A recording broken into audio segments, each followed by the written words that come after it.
দ্বিতীয় দিনের মতো বাংলাদেশ ব্যাংকে বৈঠক করছে তারা। সেখানে আছেন সহকর্মী আতাউর নিয়ন, সরাসরি যুক্ত হচ্ছেন তিনি আমাদের সঙ্গে। আতাউর, আমরা প্রতিবেদনে দেখছিলাম যে রাজস্ব আদায়ে এখনো ঘাটতি আছে এনবিআর এর। রাজস্ব খাতের সংস্কার নিয়ে আইএমএফ কিছু বলছে কিনা?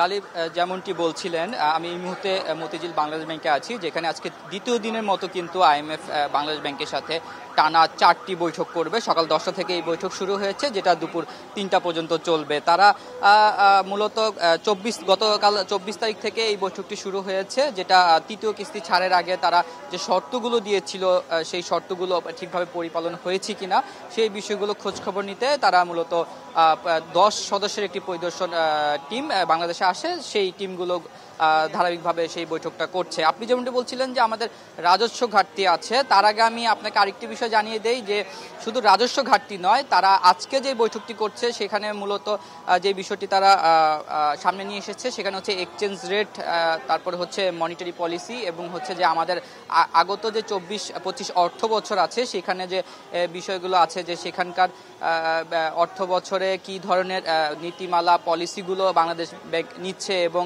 সেখানে আইএমএফ এর যে পরামর্শগুলো ছিল সেই রাজস্ব আহরণের যেই বিষয়টি আছে, যে লক্ষ্যমাত্রা নির্ধারণের, সেক্ষেত্রে বাংলাদেশ ব্যাংক এবং এনবিআর তারা মূলত কি ধরনের সিদ্ধান্ত বা পলিসি নীতিগত সিদ্ধান্তের মাধ্যমে তারা সেই রাজস্ব আহরণ ঘাটতি পূরণ করবে সেই বিষয়গুলো সামনে নিয়ে আসবে। সেই সঙ্গে তারা আরও কিছু বিষয় সামনে রেখেছে। আমরা দেখেছি ডলার ক্রাইসিস এবং ডলারের যে দাম গত 2 বছর ধরে ঊর্ধ্বমুখী আছে, সেইটার দাম স্বাভাবিক রাখার জন্য তারা আন্তর্জাতিক বাজার এবং বাংলাদেশের খোলা বাজারের সাথে এবং ব্যাংকের দামের সাথে একটি সামঞ্জস্য করার জন্য কলিং পেগ নামে একটি সিস্টেম চালু করতে বলেছিল। সেই সিস্টেমটি কতটা আপডেট হয়েছে বা কতটা কাজ সম্পন্ন হয়েছে বা কবে নাগাদ চালু করতে চায় সেই বিষয়েও তারা কিন্তু আজকে বাংলাদেশ ব্যাংকের সঙ্গে বৈঠক করছে। এছাড়া তারা ফিনান্সিয়াল যেই বাংলাদেশ ব্যাংকের উইং আছে, যেখানে মূলত আর্থিক যে অনিয়ম বা দুর্নীতিগুলোর কাজ হয়ে থাকে, তাদের সাথেও একটা তারা বৈঠক রেখেছে। কারণ বাংলাদেশ থেকে যেসব টাকা পাচার হয়ে যাচ্ছে বা যেগুলো হচ্ছে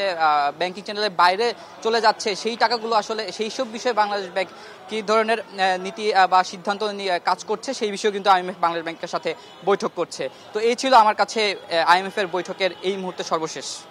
গালি, ঋণের তৃতীয় কিস্তি ছাড়ে আইএমএফ এর প্রতিনিধি দল বৈঠকে বসেছে বাংলাদেশ ব্যাংকের সাথে, সেই বিষয়ে সর্বশেষ জানাচ্ছিলেন সহকর্মী আতাউর নিয়ন।